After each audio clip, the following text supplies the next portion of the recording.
Власта ја напушта намерата за финансирање на печатените медиуми.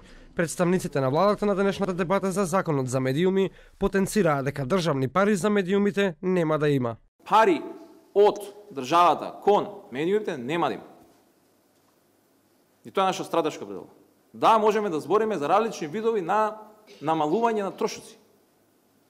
Дали ќе се царински надежки, дали ќе се данъци, дали ќе се некој вид на оперативни трошоци, кои што може да се намали.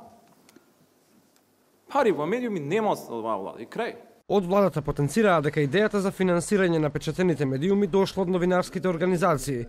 Ова идеја крена многу врева во јавноста. Се отворија прашања дали државните пари во медиумите ќе ги стави под јарем новинарските редакции. Иницијативата дојде во ек на најавените измени на законот за медиуми за кој денеска се дебатираше.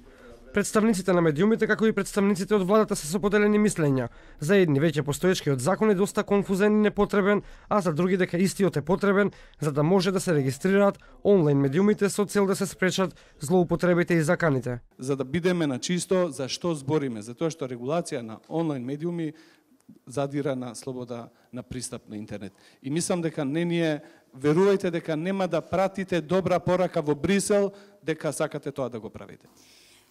Ставот на синдикатот и тогаш и сега е нас тој закон не ни треба.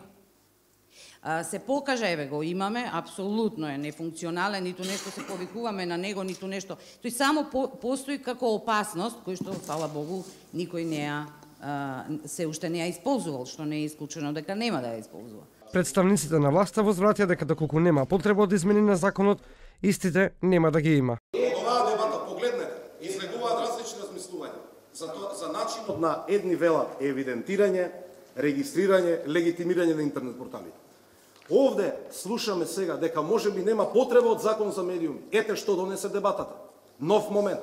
Заедничка констатација од дебатата е дека треба да следува период во кој ќе бидат доставени аргументи за и против измени во законот и дека потоа ќе следува уште еден циклус на јавни дебати од кои ќе произлезат соодветни одлуки.